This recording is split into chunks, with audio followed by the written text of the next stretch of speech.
E se a gente pudesse colocar um canarinho no mundo alienígena e acompanhar a evolução dele durante 300 milhões de anos? Tipo num experimento de laboratório, mas numa escala planetária. Imagina só, um mundo inteiro montado só para observarmos passo a passo o incrível poder da evolução. E é justamente esse o ponto de partida de Serena, o mundo dos pássaros. Um projeto de evolução especulativa que eleva a ciência para outro nível. O autor Dylan Bagda resolveu construir, no papel é claro, um planeta inteiro como se fosse um vivário gigantesco. E o mais inusitado é que o protagonista dessa história, sim, o canarinho, será posto em um ambiente ideal para ele prosperar e gerar inúmeras mutações bizarras. E aí vem a seguinte pergunta que nos guiará ao longo do vídeo. O que será que a evolução faria com uma situação dessa? Que tipo de criatura poderia surgir a partir de um único ancestral aviano? Será que esse canarinho por acaso poderia virar um enorme predador, ou sei lá, um peixe aquático, um bicho escavador subterrâneo? Bom, em Serena, todas essas possibilidades são gradualmente construídas. E hoje, eu, o macaco despido, juntamente com vocês, vou explorar cada processo adaptativo que poderia levar um simples canarinho a se transformar em um T-Rex bizarro. Nosso ponto de partida é Serena, uma lua rochosa que orbita um planeta gasoso gigantesco, localizado num sistema solar bem distante da Terra. Mas o que será que faz Serena um lugar tão especial? Simples, ela é perfeita para um experimento de evolução em larga escala. Serena tem uma atmosfera muito parecida com a da Terra, cerca de 24% de oxigênio. E o mais incrível é que sua órbita é rotacional e levemente inclinada, o que cria estações bem definidas e ciclos de dia e noite super estáveis. Ou seja, a gente tem aqui as condições ideais para a vida como conhecemos, mas no mundo completamente zerado. Só que antes da gente queimar a largada e sair soltando o nosso protagonista nesse cenário, a gente precisa preparar um ecossistema minimamente funcional. Afinal, nosso canarinho precisa comer e estabelecer uma família, né? E antes que você se pergunte por que a gente está falando sobre um exercício especulativo de sobrevivência, cara, entender como a biologia funciona na Terra faz a gente poder imaginar como seria a vida extraterrestre. Então, bora começar. Vamos pegar umas plantas, gramas, girassóis, sementes, elas são perfeitas para formar uma vegetação rústica resistente o suficiente para aguentar o tranco do clima alienígena e tropical de Serena. Elas são a base de tudo, produzem oxigênio, sustentam o ciclo do carbono e, claro, fonte de alimento para nossos pequenos colonizadores. Só que ainda tá faltando mais coisa. Já ouviu falar no termo solo morto? Então, para um solo realmente funcionar, a gente precisa de alguns carinhas importantes, conhecidos como recicladores. Afinal, se ninguém cuidar da sujeira acumulada, com o tempo o planeta rapidinho iria se transformar num festival de cocô de passarinho e carcaça apodrecendo. E aí que entram os detritívoros, minhocas, colêmbulas, isópodes e ácaros, os operários invisíveis que misturam tudo no solo e liberam nutriente para as plantas crescerem saudáveis. E para lidar com o resto mais encorpado, digamos assim, os necrófagos, formigas, besouros, grilos, fungos e bactérias, esses daí se encarregarão de cuidar da decomposição da matéria mais complexa. E sem eles, nada disso poderia ser possível. Agora, e a água? Eu sei que não é o foco de Serena, mas um ecossistema também precisa de lagos e rios vivos. Afinal, a água é o elemento vital para a vida. Então, para mantermos esse cenário aquático em equilíbrio, a gente espalha um pouco de alga, elóide, pequenos caramujos, vermes marinhos e até pequenos crustáceos. Ah, e claro, para a gente manter o equilíbrio real, vamos adicionar um peixe para controlar a população de algas e invertebrados. Os escolhidos dessa vez são do gênero Xiphophorus, peixes tão generalistas que serão inofensíveis para o nosso canarinho. E agora chegou a hora dele, o nosso astro, o canarinho amarelo. O mesmo passarinho que descende diretamente dos dentilhões que ajudaram Darwin a entender como a evolução funciona nas Ilhas de Galápagos. A diferença é que aqui em Serina ele será o único vertebrado terrestre, sem predador, sem competidor, sem ninguém para incomodar. E é aqui que a brincadeira começa. Com o tempo, mais especificamente nos primeiros 10 mil anos, mais de 7 mil gerações de pássaros já passaram por Serina. Nesse período, não só os canários mudaram significativamente, mas também todo mundo ao seu redor. Pensa só, é bem fácil da gente imaginar que mesmo um canarinho que só come semente, eventualmente em um estado, sei lá, de fome, ele experimentaria outra coisa, como uma formiguinha ou até outras coisas. Esse simples ato moldaria completamente as leis e pressões evolutivas desse planeta. Ou melhor, Lua, né? Aquele único grupo de canarinhos que soltamos já não estão mais sozinhos. Depois de muito tempo evoluindo, a espécie se dividiu em centenas de formas diferentes, cada um ocupando um nicho específico no mundo de Serina. Aqui nas planícies de Ansisca, por exemplo, a diversidade é tão grande que parece até que a gente está olhando para o Ordoviciano terrestre. Se liga só, por um lado, um bichinho gordinho, cinza e branco, que vive sozinho, continua comendo sementes do tamanho de amêndoas. As sementes vêm de uns girassóis que cresceram com o passar do tempo e também se adaptaram a Serina. Com o fortalecimento de suas cascas, apenas os pássaros com os bicos mais grossos e fortes acessaram esse recurso. Já mais adiante, um passarinho vermelho bem chamativo, que não tá nem aí para sementes, adora andar em grupo e comer lesma. Sim, lesmas molhadas e suculentas, que se grudam nos caules das plantas. Esses pássaros, por sinal, têm um bico mais fino e comprido que seu ancestral, uma ferramenta perfeita para puxar e fincar as lesmas para dentro da boca. E aí, no meio dessa vegetação toda, aparece uma figura extremamente curiosa. Um passarinho bem maior, desajeitado, que lembra até uma codorna gordinha. Ele é várias vezes maior que os outros e anda saltando meio troncho pelas gramíneas. Comendo brotos de girassol, esse animal tem uma característica um pouco mais terrestre, por assim dizer. E por enquanto, nesse começo, Serina ainda não desenvolveu árvores. Então, todas essas espécies de canários precisam fazer seus ninhos no chão. No começo, isso funcionava super bem. O ambiente era tranquilo, não tinha quase nenhum predador. Só precisava tomar um cuidado assim com as formigas, que são um pouco chatas, mas só isso. No entanto, tudo mudou. Depois de se alimentar, uma das fêmeas volta para o ninho e encontra ele completamente destruído. Um canarinho ladrão de ovos tá fazendo uma bagunça bizarra na região. E eu sei que é feio e antiético, né? Mas é extremamente funcional. Esse novo tipo de canário percebeu que os ovos dos outros são uma refeição bem mais nutritiva e cheia de proteína, perfeita para ele botar os próprios ovos. A lógica é bem simples, rapaziada. Quer ser uma boa mãe ou um macho reprodutor de respeito, então coma os ovos alheios. E aos poucos, a era da ingenuidade dos canarinhos foi ficando para trás. Aqueles tempos tranquilos em que todo mundo podia botar ovo no chão e sair tranquilo, simplesmente acabaram. Essa forte pressão seletiva será determinante para os anos de evolução. E olha, abrindo parênteses aqui, tudo vai conforme imaginávamos e até que todo mundo vai aceitar a evolução até essa parte. Mas antes de passarmos para as outras eras, é importante compreendermos o ponto central da biologia darwiniana. O que realmente significa a teoria da evolução. Ainda hoje, em pleno século XXI, muitas pessoas resistem em aceitar a evolução biológica. E em grande parte, isso não ocorre por ignorância ou má fé, mas sim por conta de uma visão equivocada que ao longo da história foi forçada por imagens, metáforas ou símbolos completamente equivocados. Por exemplo, quando afirmamos que o ser humano, descende de um primato ou as aves são na verdade um grupo sobrevivente de dinossauros, não estamos dizendo que o Homo sapiens ou até mesmo as galinhas domésticas representam algum tipo de ápice evolutivo. Muito pelo contrário, a evolução não trabalha com hierarquias ou certo tipo de perfeição. Aqui a gente não tem direção, objetivo ou intenção.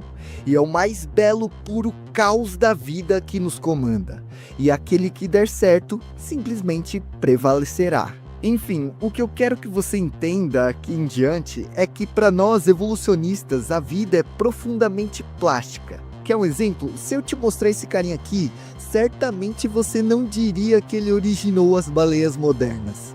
Mas quando rastreamos o seu registro fóssil ou o seu histórico familiar e olhamos o processo de fora, entendemos quão insignificante e temporários nós somos para realmente compreendermos a evolução. Portanto, à medida que avançamos em Serina e analisamos como um simples canário doméstico pode com o tempo dar origem às formas de vidas completamente bizarras, tenha isso em mente, cara, a evolução não cria melhores, ela cria diferentes. O que a gente tá vendo aqui são apenas respostas adaptativas ao ambiente. E o único ponto de encontro entre essas criaturas é a sua necessidade de continuar existindo. E assim como os canarinhos, os peixinhos que a gente tinha largado lá no começo nos rios e lagos de Serina, também passaram por mudanças absurdas. Com o tempo, eles começavam a se diversificar a ponto de algumas ficarem até mais parrudas e com um corpo mais hidrodinâmico, o que ajudou eles a explorar novas áreas e nichos disponíveis. Enquanto isso, em terra firme o caos era outro. As formigas cortadeiras se espalharam tão rápido que em pouco tempo já representavam quase 1/3 da população global. A dominação foi tanta que algumas espécies, como os caramujos africanos, foram completamente caçados e extintos da natureza. Mas olha aqui, nem tudo foi ruim. Com esse exército de formigas tomando conta, vários pássaros que já curtiam uma dieta mais rica em proteína começaram a vê-la como um banquete ambulante. E aí pronto, cara, tudo mudou. Mais um nicho ecológico completamente novo estava disponível. Ao final de 10 milhões de anos, num período conhecido como Hipoesticeno, um verdadeiro ecossistema de diferentes espécies se formou. Bem ao centro, a gente encontra os Volpors, herbívoros gigantescos com mais de 2,5 metros de altura. Eles vivem basicamente de folhas de bambu, o que faz eles terem um jeito meio lento e calmo, quase que preguiçoso. Mas durante a época de acasalamento, o clima fica completamente diferente. Os machos entram em brigas tão brutais que por muitas vezes acabam em morte. Tudo isso para conquistar suas fêmeas. Do lado deles temos os Exabios, aves que já não voam mais, mas compensam isso com um bico grosso, forte e afiado para rasgar gramíneas e talos fiprosos. Bem abaixo no chão aparecem os Galliwads. Esses são os verdadeiros aproveitadores do mundo de Serina. Onívoros, eles comem de tudo um pouco. Sementes, frutas vermelhas, insetos, brotos, filhotes que caíram do ninho, caracóis, o que pintar ele tá comendo. Enfim, acho que já deu para você entender o quão diverso ficou Serina a partir do momento que os passarinhos resolveram mudar sua alimentação.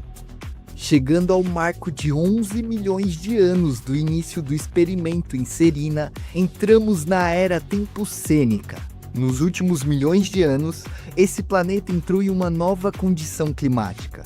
Com a nossa Lua gradualmente exibindo uma tendência mundial de resfriamento e disseminação de aridez, nessas novas áreas desérticas onde a vegetação é mais rasteira e o ar é mais seco, diversas espécies se ramificaram desesperadamente para ocupar esses novos nichos. Os girassóis, agora bem maiores, crescem em formas de árvores, com copas que oferecem sombra e alimento para aqueles que souberem usar. E olha só, a gente está durante a primavera, meu amigo. Agora, as regiões áridas viram um verdadeiro festival de vida. E logo de cara, a gente já encontra um dos bichinhos mais carismáticos desse ecossistema. E talvez o mais porcariazinho. O serim terrestre de peito vermelho, sim, o nome dele é gigantesco, é uma espécie onívora bem basal dentro da árvore evolutiva de Serina. Ou seja, ele é bem próximo às primeiras linhagens que surgiram a partir do ancestral canarinho. Seu território não é gigante e nem abrangente. Seria só algumas centenas de quilômetros. Mas aonde ele se encontra, cara, ele se encontra com muita presença. A gente está falando de milhões de indivíduos correndo e ocupando todo o solo árido. Ah, e um detalhe aqui, eles perderam completamente a capacidade de voo. E com isso você deve estar se perguntando, tá, e como esse bicho tão basal e tão porcariazinha consegue escapar dos predadores? Bom, e aí vem uma das maravilhas evolutivas, os grilos escavadores. Se liga só, com a ausência de competição mais agressiva nos primeiros estágios de Serina, os grilos especializados em escavar tomaram completamente o subsolo de Serina e fizeram disso um estilo de vida. E diferente dos outros invertebrados que acabaram sucumbindo aos carnívoros com o tempo, esses grilos mantiveram sua dominância. Essas tocas viraram literalmente questão de vida ou morte para os serinídeos terrestres. Como eles não sabem escavar, não tem garra ou um bico que possa fazer isso, sem a toca do grilo escavador, meu amigo, esse carinha tava completamente frito. E é por isso que essa relação simbiótica entre o pássaro e o grilo se torna uma das coisas mais incríveis que a gente já viu até agora. Pensa comigo, por que raios um grilo escavador que escavou toda aquela estrutura sozinha deixaria um monte de passarinho folgado se instalar ali dentro? Passarinho facilmente, sei lá, poderia esmagar os ovos ou até comer eles. Então por que eles deixam isso acontecer? A resposta está simplesmente nos olhos, ou na ausência deles. Os grilos viveram tanto tempo no escuro que acabaram evoluindo com uma péssima visão, quase que cego. Quando eles precisam sair da toca para buscar alimento ou expandir seus túneis, eles viram alvos fáceis para predadores. Então, o que acontece? O grilo simplesmente, quando abriga os serinídeos, ganha um alarme natural. Os pássaros têm uma visão tão afiada que sempre quando vem algo suspeito, gritam feito loucos. E entre os bichos que tiram o sono desses carinhas, os falconários, caçadores aéreos especializados em capturar passarinhos no meio do voo, são tão rápidos e precisos que quase é impossível escapar dele. A única ave que realmente não se importa com ele é o ganso formigueiro, um herbívoro de 2 metros de altura que nem se os falconários quisessem eles conseguiriam caçar. Mas como você já viu, todo nicho abre uma possibilidade. Os antigos hexabios, que eram pacotes comedores de planta, deram origem a uma linhagem muito perigosa, os skyques. Aves gigantescas e carnívoras com bicos afiados e pernas fortes. Eles não voam, mas correm com uma precisão mortal, virando rapidamente o predador dominante de Serina. E à medida que a gente vai avançando pelo tempo sênio, Serina vai ficando cada vez mais fria e seca. O clima tá mudando e os bichos precisam se virar. E foi justamente nesse cenário desafiador que uma ave fez história. Estamos falando dos vivas, enormes bípedes emplumados que deram um salto evolutivo inacreditável. Eles começaram a gerar seus filhotes direto do seu corpo, sem precisar botar ovos. E isso em um ambiente gélido é completamente vital. Mas quando saímos da terra e olhamos para o mar, meu amigo, as adaptações aqui se tornaram um absurdo. Vamos pegar como exemplo os tubarões-espada. Com seus 2,5 metros de comprimento, eles são seres ágeis e especialistas em atacar cardumes com precisão. Mas se por um lado a gente tem esse gigantesco predador, do outro lado da balança temos Gemos, um verdadeiro gigante pacífico dos mares de Serina. Com impressionantes 9 metros de comprimento, o Gemos é um devorador incansável de algas, chegando a consumir cerca de 180 quilos de material vegetal por dia. Mas agora, nenhuma criatura gigantesca chega aos pés dos Mudwickets. À primeira vista, eles parecem até um sapinho estranho, mas na real, eles são peixes adaptados aos manguezais e estão dando os primeiros passos rumo à vida terrestre. Eu sei que agora eles não aparentam ter um perigo considerável, né? Mas eu te prometo que ao longo dos anos, esse carinha aqui vai bater de frente com os canarídeos. Emergindo para a terra firme, longe do continente, uma ilha isolada chamada Kiran abriga alguma das formas mais bizarras e surpreendentes de canários. Entre elas estão Shorebirds, parentes distantes dos Vulpers, e sem dúvida uma das criaturas terrestres mais estranhas e gigantescas do planeta. Nessas ilhas, onde há comida de sobra e nenhum predador à vista, os herbívoros evoluíram sem limite nenhum. Os Shorebirds, por exemplo, chegam facilmente aos 3 metros de altura e afugenta qualquer invertebrado que tente enfrentar. Mas nem sempre é assim. Quando eles nascem, eles são pequenos e frágeis, o que acaba virando uma oportunidade perfeita para os necrófagos. Os caranguejos eremitas, por exemplo, se aproveitam do momento em que os adultos saem para se alimentar para atacar os filhotes e sugar os seus sangues. Assim que os pais voltam, os caranguejos se escondem rapidamente entre as pedras. Esse ciclo se repete por semanas até que o filhote cresça o bastante para botar os artrópodes para correr. Mas os Shorebirds não são os únicos moradores dessas ilhas. Resultado da transformação de pequenas aves semelhantes aos kiwis, surgiram os Snuffles, herbívoros tão pesados que mal conseguem sustentar o próprio corpo. Esses gigantes dominaram Kiran por muito tempo, praticamente sem rivais, até que então um novo competidor chegou no ambiente. E eu não tô falando de qualquer um.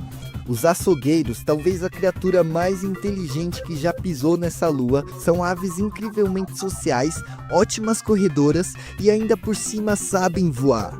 Mesmo sendo muito menores que os Snuffles, os açougueiros caçam em bando, o que lhes dá uma vantagem brutal. Juntos, eles conseguem facilmente derrubar um adulto e dominar completamente a ilha de Kiran. 50 milhões de anos se passaram desde o início do nosso experimento e um cenário completamente novo surge. Entramos na era do Crioceno. O clima, que já vinha secando, resolveu esfriar de vez. Os polos congelaram, as paisagens mudaram, mas em algumas regiões tropicais o calorzinho ainda sobreviveu. E foi aqui que rolou uma revolução botânica. Os bambus mutantes tomaram conta de tudo e se diversificaram tanto a ponto de formarem imensas áreas florestais. Um dos exemplos mais magníficos são os mangroves, manguezais de bambu que toleram água salgada e formam verdadeiros pântanos costeiros. Esses organismos, que formam como se fosse um berçário natural, seguram o solo e formam novas terras para criar um cenário perfeito onde bichos conseguem se estabelecer e procriar. Entre os moradores desse manguezal, temos o canário de junco vermelho, um caçador astuto de insetos. Já a andorinha violeta, um descendente dos primeiros insetívoros de Serina, agora pesca como se fosse uma gaivota e só pisa em terra firme para acessar esses manguezais e acasalar. E claro, as formigas. Milhares delas devoram folhas de bambu dia e noite. E adivinha quem ama comer essas formigas? Os Mudwickets, que estão cada vez mais se espalhando pelo continente por conta desse banquete infinito. Mas então, Serina resolveu virar o jogo. O clima caiu ainda mais, e nas regiões mais frias, um grupo de aves vivíparas, as famosas vivas, deu um passo gigantesco na evolução. De tamanduás imperiais, com línguas gigantescas, até pequenos insetívoros escavadores, os vivas dominaram completamente o ambiente. E o mais maluco é que eles não botam ovos. Eles simplesmente gestam seus filhos direto do próprio corpo, resultando numa rápida e efetiva diversificação do grupo. Entre eles destacam-se os canáribos, serílopes gigantes que vivem em manadas migratórias. Um adulto desse pode chegar a cerca de 450 quilos, só comendo musgo, líquen, grama ou qualquer outro tipo de planta que aguente o inverno polar. Nesse cenário, uma mãe canáribo protege o filhote de um falconário rondando a região. O predador até sabe que pode tentar a sorte, mas mexer com uma mãe brava é pedir para ser pisoteado com facilidade. Nas florestas boreais de Ancisca, a coisa fica ainda mais maluca. Os girassóis viraram árvores gigantescas semelhante aos pinheiros terráqueos. Eles são o centro do ecossistema. dão comida, abrigo, enfim, basicamente tudo que a galera precisa. Por ali também vivem os tentilhões papagaio, que passam um dia roendo as cascas grossas e extraindo os nutrientes das sementes das árvores. Já os roedores de sementes são bem menores e com penas mais vibrantes, e passam o dia recolhendo semente ou pequenos frutos da mata para estocar para o inverno.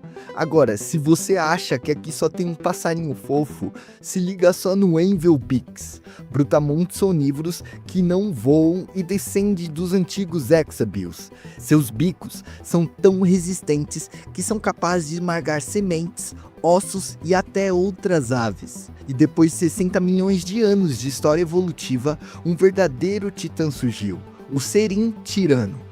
Um monstro de 5 metros de comprimento que pesa 1,5 toneladas e possui um bico afiadíssimo para caçar aves e comer carniça. E não só isso, ele pode comer plantas e cascas de árvores. A ascensão desse colosso onívoro foi um pesadelo para a megafauna do Crioceno. Um verdadeiro massacre de herbívoros resultou no sumiço de inúmeras espécies. Mas foi no meio desse caos que um serzinho continuou seguindo em frente. E é aí que entra um lance cabuloso da biologia, a convergência evolutiva. Vários bichos diferentes que nem são parentes próximos acabam desenvolvendo a mesma habilidade só porque enfrentaram desafios parecidos. Voar, caçar, capturar inseto e acessar o tutano dos ossos, várias ferramentas para chegar a essas coisas aparecem em diversos grupos. Afinal, se funcionou uma vez, por que não repetir, não é? E um dos exemplos mais fascinantes são os predadores. A predação sempre foi uma das melhores estratégias evolutivas. Discretamente, os pássaros toupeiras são parentes dos antigos tentilhões escavadores e agora cavam suas próprias tocas. Só que não pensa que eles evoluíram assim de uma hora para outra. Lembra que passou muitos anos. Foi um processo lento e gradual. Geração após geração, algumas aves acabam nascendo com bicos mais rígidos e afiados, perfeitos para escavar. Essas aves que nasceram assim puderam explorar novos nichos e novas oportunidades. No entanto, seu maior aliado, os grilos, não interpretaram legal isso. Eles começaram a ver os pássaros topeiras como invasores, iniciando uma guerra silenciosa por baixo da terra. Agora, se no subsolo o bicho tá pegando, meu amigo, imagina no mar. O oceano virou um completo campo de batalha. Cada metro cúbico aqui é disputado e inúmeras linhagens surgem para isso. Dentre elas, os blooms, aves marinhas colossais, herbívoras e dóceis, são as maiores aves que já existiram em Serina. Mas nem tudo são flores. Existe um problema nítido em se morar no mar. Botar ovo na água não é uma boa ideia, afinal, o casco vai apodrecer e o filhote rapidamente se afogaria. E aí vem uma das maiores gambiarras evolutivas. Os blooms passaram a chocar seus ovos dentro da boca. Sim, dentro da boca. Protegido da água, dos predadores e conseguindo manter uma temperatura ainda mais controlada, os blooms nunca mais precisarão voltar para a terra firme para chocar os seus ovos. Enquanto isso, um grupo de piscívoros desenvolveu outra estratégia, incubando os ovos nas costas com a ajuda de um papo desenvolvido e de penas dorsais protuberantes. Esses dois grupos provaram que a evolução é simplesmente uma doideira atrás de doideira. No topo dessa cadeia maluca, o Blue Imperador, um colosso de 18 metros e 6.800 quilos, possui o pescoço longo e ágil que o faz dominar completamente os peixes e moluscos da região. Ah, e eu não vou esquecer da Bird Whale, seres que usaram da sua asa gigantesca para se deslocar no oceano e dentes filtradores especializados em comer plânctons. Com esse minúsculo recurso, esse gigantesco ser tem uma fonte infinita de alimentos sem precisar entrar em combates corpo a corpo. De volta ao continente, a relação entre presa e predador ficaram cada vez mais complexas. Aqui temos os flutterbugs, herbívoros superdimórficos com machos coloridos e fêmeas discretas. Do outro lado, temos os focinhos de tronco, carnívoros sociais que caçam em duplas ou matilhas, fazendo revezamento que cansam a sua presa. E apesar de acharmos que criaturas feias ou predadores gigantescos tendem a ser completamente burros e guiados por instinto, o focinho de tronco é extremamente inteligente e social, o que reflete diretamente na sua forma de caça. E no meio de tanta coisa enorme, não dá para esquecer das pequenas aves limpadoras. Também descendentes dos canarinhos, elas vivem em cooperação, removendo pragas e parasitas dos grandalhões. Sem elas, os Serstriders, por exemplo, os maiores herbívoros que já pisaram em Serina, não conseguiriam viver nem, 5 anos de sua vida. Esse colosso chega a 12 metros de altura e são tipo um saurópode serianos. E detalhe, apesar da timidez, eles não são nada monogâmicos. Eles ainda fazem ninho, incubam seus ovos, mas quando o assunto é compromisso, meio que eles preferem manter o relacionamento em aberto. Passados-se 75 milhões de anos, o Crioceno finalmente chegou ao fim. No lugar do frio avassalador, veio o Termoceno, uma era de calor extremo e clima tropical espalhado pelo continente inteiro. E o causador disso tudo, uma onda massiva de atividade vulcânica que cobriu completamente o continente com basalto e encheu a atmosfera de gases pesados, deixando o ar ainda mais denso, acumulando calor, resultando no completo derretimento das geleiras polares. E não só delas, espécies inteiras sumiram, inclusive os gigantescos Blooms imperadores. Mas se tem uma coisa que a vida sabe fazer é inovar. Com 100 milhões de anos nas costas, as aves já tinham passado por quase tudo. Elas escavaram, nadaram, voaram, incubaram ovos de jeitos malucos, mas acho que ainda dá para piorar. Mucks são aves que perderam completamente a capacidade do voo, mas adaptaram a um estilo de vida arborícola.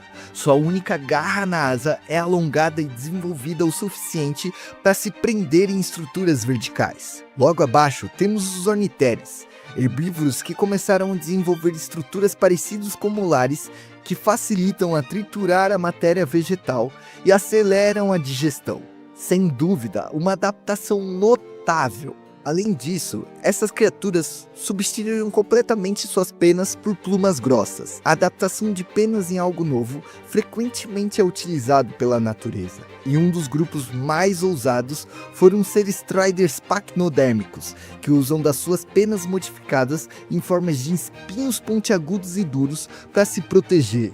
Futuramente, esse mesmo grupo originará diversos seres como o Blindado, um enorme Serstrider que mais parece um tanque de guerra ambulante. Dando um pulinho nas ilhas de Kiran, que ficaram mais próximas dos continentes devido à movimentação tectônica, surgiu uma das maiores aberrações de Serina: os pássaros-elefantes. Esses bichos desenvolveram 2 tentáculos nasais para agarrar frutas e manipular objetos. Essa estrutura, que mais parece uma lombriga, na real são músculos da narina que se desenvolveram e viraram trombas com o tempo. Lá no passado, os ancestrais deles se adaptaram à vida como escavadores e usavam pequenas terminações nervosas no bico para farejar comida no subsolo. Mas depois de uma catástrofe natural, esses escavadores saíram dos buracos e conquistaram completamente o mundo acima. Mal sabiam eles que essa conquista os transformariam em verdadeiros titãs. Só que as surpresas da ilha de Kiran não param por aí. Uns 95 milhões de anos do início do experimento, surgiu um grupo de aves gigantes, os Taqueruera. Muito parecido com cegonhas, mas sem voar, esses grupos formaram 2 monstros que se destacaram. Em primeiro, os Lynx, colossos de pernas compridas que chegam a 7 metros de altura e formam grupos tão barulhentos que qualquer um pode sentir a sua presença.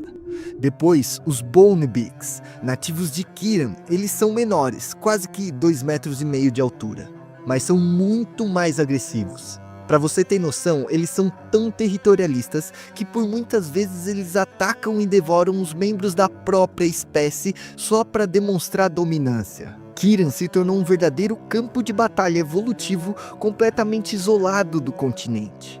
Mas foi no mar que a coisa realmente saiu do controle, começando pelos gigapatos, enormes aves que vivem nas costas dos continentes, se alimentando de algas marinhas. Eles vivem tranquilos. Mas uma coisa se destaca. Lembra daquela galera que criava seus filhotes nas costas? Então, o cuidado parental desses caras aqui foi tão longe que os filhotes vivem grudados nas costas das mães até ficarem adultos. Mais a fundo, observamos os porpents, um grupo diversificado de aves marinhas que reinventaram um voo subaquático. Com movimentos semelhantes aos dos pinguins terráqueos, esses carinhas conseguem facilmente se deslocar entre as colunas de água marinha. Descendo ainda mais, encontramos as baleias-espadas. Esses monstros são descendentes dos antigos tubarões-espadas, só que agora eles iluminam as profundezas do mar com um domínio absoluto da bioluminescência. Basicamente, a sua luz própria atrai qualquer tipo de comida para sua boca gigantesca, fazendo com que ele economize uma energia absurda. Mas nem todos seguiram esse caminho iluminado. Algumas criaturas aqui ficaram tão feias e bizarras que parecem até um pesadelo. A baleia cara de gente, por exemplo, já diz tudo no seu nome. Ele é completamente feio e perturbador. Mas saindo um pouco desse circo de terror e voltando para as águas rasas, olha, uma verdadeira revolução aconteceu aqui. Lembra dos Mudwickets, aqueles peixes sapos esquisitos? Pois bem, ao longo de milhares de anos, eles foram mudando e se adaptando, dando origem a novas formas. Um dos grupos mais curiosos são os Tribets, descendentes terrestres dos Mudwickets. Entre eles, o destaque aqui vai para os saltadores, uma linhagem específica que surgiu lá para o finalzinho do Termoceno. Eles são pequenos e, assim como os ratos, eles são super espertos e bem adaptados. As nadadeiras caudais deram origem a um membro flexível e musculoso, que funciona como um propulsor. Eles se lançam para frente com uma espontaneidade e uma força tão incrível que eles conseguem capturar inseto com uma facilidade extrema. Assim, eles dominaram completamente os manguezais e as zonas úmidas de Serina. Mas foi só depois de uma catástrofe natural que esses bichinhos realmente tomaram conta do pedaço. A partir daí, os saltadores deixaram de ser só mais um experimento evolutivo e viraram os verdadeiros exemplos a serem seguidos. Ao final de 175 milhões de anos, desde o ano zero, Serina entrou em colapso completo.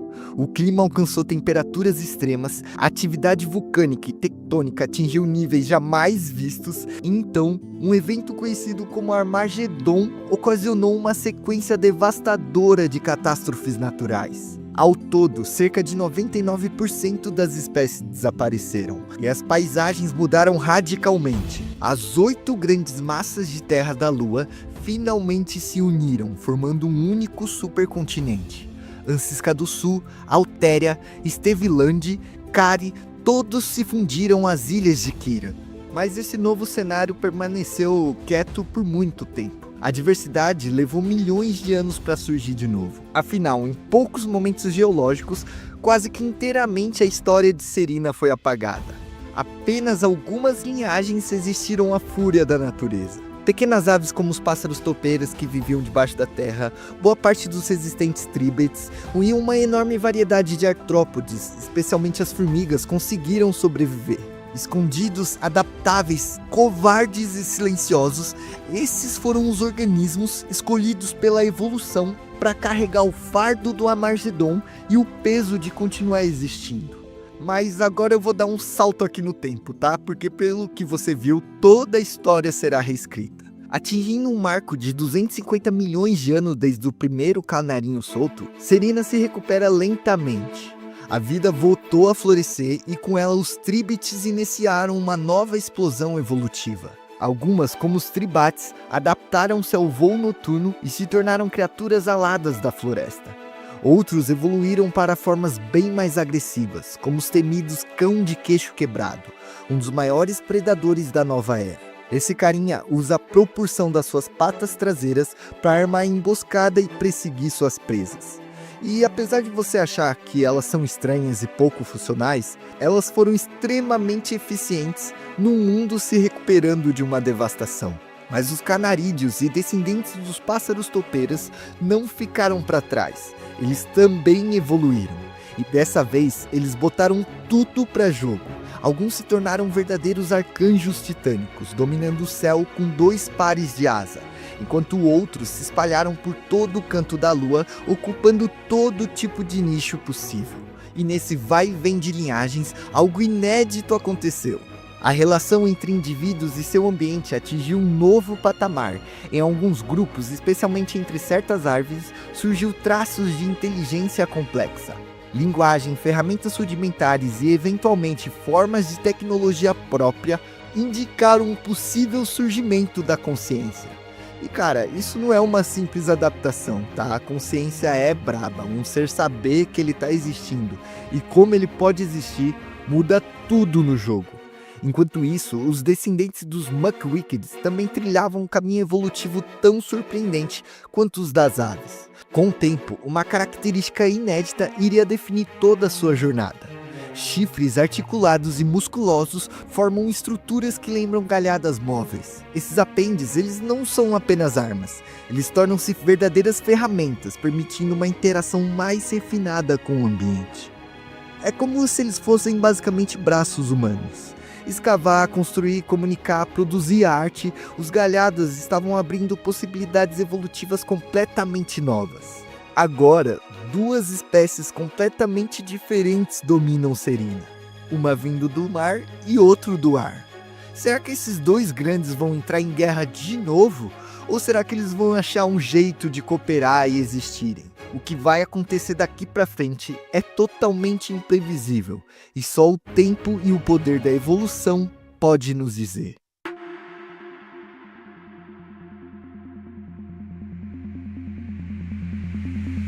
Quando paramos no episódio anterior, Serena era um lar de uma imensa variedade de criaturas. Até que então, um evento catastrófico acabou com cerca de 90% das espécies. E só depois de 40 milhões de anos, Serena finalmente se recupera do maior evento de extinção da sua história. Antes, no Pangeoceno, nossa Lua passou por intensas atividades sísmicas, unindo todos os continentes em um só. Agora, completados 250 milhões de anos desde o Marco Zero, no último Ceno, esse supercontinente foi dividido em 2 massas principais, Serenarcta e Serenaustra, além de 2 ilhas significativamente grandes, Ansteva e Meridian. Essa é a última grande era dessa lua, e sem dúvida a mais notável. Ao longo desse período, testemunharemos o surgimento de múltiplas formas de vida altamente inteligentes, espalhados pelo continente e adaptados a nichos ecológicos completamente diferentes. Os luvas, por exemplo, são descendentes dos antigos Snuffles, e são um dos animais mais comuns no final do Pangeoceno. Eles se destacam por possuírem um focinho coberto de apêndices hábeis e altamente sensíveis. Predadores estritamente carnívoros e noturnos, os luvas se alimentam principalmente de invertebrados e pequenos animais que se localizam no solo. Seu sucesso evolutivo está diretamente ligado à especialização desses músculos nasais e sua intrínseca relação com o meio. Inovações tão eficazes que permitiram aos luvas se espalharem rapidamente por todo o supercontinente do Pangeoceno. Mas antes da gente sobrevoar as florestas de Serenarcta e explorar os planaltos de Serenaustra, eu preciso abrir uma discussão aqui com vocês. Toda a base do nosso episódio vai ser construída através da astúcia dos nossos sobreviventes. E quando falamos em consciência, diversas pessoas tendem a resistir e achar que foi um presente dado só por nós, humanos. Mas quando estudamos e compreendemos a história da vida na Terra, vemos que na verdade ela não passa de uma adaptação evolutiva que qualquer um poderia herdar. E aí surge a pergunta: afinal, o que é essa tal inteligência que tanto nos orgulhamos de ter? Bom, desde os primórdios, há mais de 4 bilhões de anos atrás, a vida demonstrou uma tendência geral ao crescimento da complexidade. E entre o reino animal, se a gente voltar no tempo e observar a longa história dos vertebrados daqui da Terra, essa tendência fica ainda mais clara. Tudo começou há cerca de 500 milhões de anos, e foi mais ou menos nessa época que surgiram os primeiros animais com espinha dorsal, os ancestrais remotos dos peixes, dos anfíbios e eventualmente de todos os répteis e mamíferos da Terra. E foi justamente com os primeiros anfíbios que a coisa começou a ficar realmente insana. Quando essas criaturas, parecidas com salamandras enormes, resolveram explorar a terra firme, o mundo testemunhou algo inédito. Animais com cérebros relativamente grandes e capazes de caçar ativamente os invertebrados, que até então dominavam todo o ambiente terrestre do Carbonífero. Esses primeiros exploradores evolutivos deram origem a dois grandes grupos: os sinapsídeos, que mais tarde originariam os mamíferos, ou seja, nós, e os sauropsídeos, que dariam origem aos répteis e, é claro, às aves. À medida que o tempo passava, esses grupos começaram a mostrar sinais cada vez mais evidentes de avanços neurológicos, tais quais a caixa de crânio maior, a insana capacidade de processamento sensorial e um comportamento que sugerem uma complexidade crescente. Mas a real é que a complexidade de um cérebro não está totalmente ligada ao tamanho que ele tem. Por exemplo, chegando ao final da era dos dinossauros, por volta de 316 milhões de anos atrás, até mesmo os dinossauros com cérebros menores já eram consideravelmente mais inteligentes do que os antigos anfíbios cabeçudos. E entre eles, o destaque vai mesmo para os dinossauros plumados, parentes próximos das aves modernas. Mas então, depois do grande meteoro que extinguiu os dinossauros, algumas linhagens, como os dinossauros avianos, conseguiram prosperar até hoje. Só que, curiosamente, muitas dessas aves que herdaram cérebros relativamente grandes em comparação ao seu corpo, como a galinha, deixaram de ocupar um papel assim ativo na questão da inteligência. E com o tempo, elas foram facilmente superadas pelos mamíferos. Mas por que eu tô falando disso tudo? O ponto que eu quero chegar aqui, rapaziada, é que ao longo de centenas de milhões de anos, a inteligência não surgiu de uma vez só, e muito menos seguiu uma linha reta. Ela apareceu em momentos distintos, em linhagens diferentes e sempre como uma resposta criativa à complexidade do ambiente. Afinal, o que é inteligência se não a capacidade de perceber, interpretar e reagir aos elementos ao redor? Talvez ela não dependa só de um cérebro grande ou complexo, mas sim de uma necessidade de competir e de se adaptar. Pensa comigo, os seres humanos são sem dúvida os animais mais inteligentes que já existiram. Pelo menos pelo que a gente sabe, né? Nossa evolução cerebral foi incrivelmente rápida. Rápida demais para a gente não levantar algumas perguntas, tipo, como que a gente conseguiu em tão pouco tempo acumular tantas mudanças benéficas? Uma possível resposta está na competição instintiva. Praticamente, a gente é uma espécie movida pela competição. E quando eu tô falando isso, é porque a gente consegue enxergar ela em todos os âmbitos da nossa sociedade. No esporte, no trabalho, na política, nos relacionamentos, enfim, não é de hoje que a gente ama uma disputa. Vamos olhar para a África agora, no nosso passado, lar de predadores gigantes, onde sobreviver exigia decisões rápidas, adaptações e um jogo de cintura absurdo. Foi nesse exato cenário hostil que a nossa inteligência começou a se moldar. Hoje, nossa sociedade nada mais é do que uma extensão desse ambiente competitivo. Só que em vez da gente fugir de leões e comer frutinhas, agora a gente compete por vaga e status. Bom, e claro que essa reflexão eu tirei das vozes da minha cabeça, então sinta-se à vontade para discordar aí nos comentários. Mas sim, gente, eu realmente acho que a gente só é tão inteligente porque a gente também é insanamente competitivo. E não só isso, rapaziada, à medida que íamos criando esses instrumentos artificiais de competição, intrinsecamente estávamos favorecendo a evolução de um cérebro astuto. Frutos da nossa própria seleção artificial, somos resultados do instinto mais animal da natureza. E tipo, os mamíferos são irrelevantes para a história da vida de Serena, mas eles ilustram bem a inesperada tendência evolutiva de aumento da inteligência. E assim como na Terra, nos céus de Serena, os canarídeos passaram pelo mesmo processo. Introduzidos inicialmente em Serena, sem ameaças, eles tornaram-se pastores lentos, dóceis e por muitas vezes burros, como se fossem dodôs. Tudo porque eles não precisavam ser espertos para sobreviver. Mas como dizem por aí, de onde sai um trouxa, também sai um malandro. À medida que novos predadores e competidores surgiam, os canarinhos passaram a ser caçados, e com isso, a pressão por estratégias mais sofisticadas retornou. Afinal, predadores mais espertos exigem presas mais espertas. E é justamente essa dança que vai ajudar a gente a entender as adaptações que vão surgir por aqui. Voltando para nossa lua, os luvas do Pangeoceno são um baita exemplo de como uma adaptação pode dar tão certo que muda completamente o jogo evolutivo. Lembra que eles têm 5 flagelos móveis no bico? Pois é, parece bizarro, mas funcionou absurdamente bem. Tão bem que quando começaram a se espalhar pelo continente, cada população foi se especializando, cada uma ocupando um nicho diferente. E adivinha só, isso criou dinâmicas completamente únicas. O Gimu é um ascendente dos luvas e passa uns dias pastando a vegetação da floresta tropical. Como todo herbívoro, ele deve se manter atento, porque a qualquer hora predadores podem atacá-lo de qualquer direção. Entre eles, o Luva do Terror virou predador de topo de cadeia nas florestas de Serinacta. Imagina só, uma criatura do tamanho de um cachorro gigante, manchada de marrom e cinza, se movendo sorrateiramente pelo bosque. À primeira vista, até parece um animal comum, mas quando ele fica na posição ereta, meu amigo, ele vira um completo pesadelo. A cabeça dele é nua, o que sugere uma alimentação de carcaças, e em vez de um bico ou focinho, o que você tem nele são 5 dedos articulados, cada um coberto com dentes de queratina com 5 centímetros de comprimento. Como se não bastasse, suas garras ainda maiores nas pontas basicamente os tornam uma máquina assassina. Mas nem todos os luvas seguiram o caminho do gigantismo. Os Terres, por exemplo, são um grupo bem mais discreto e incrivelmente bem sucedido.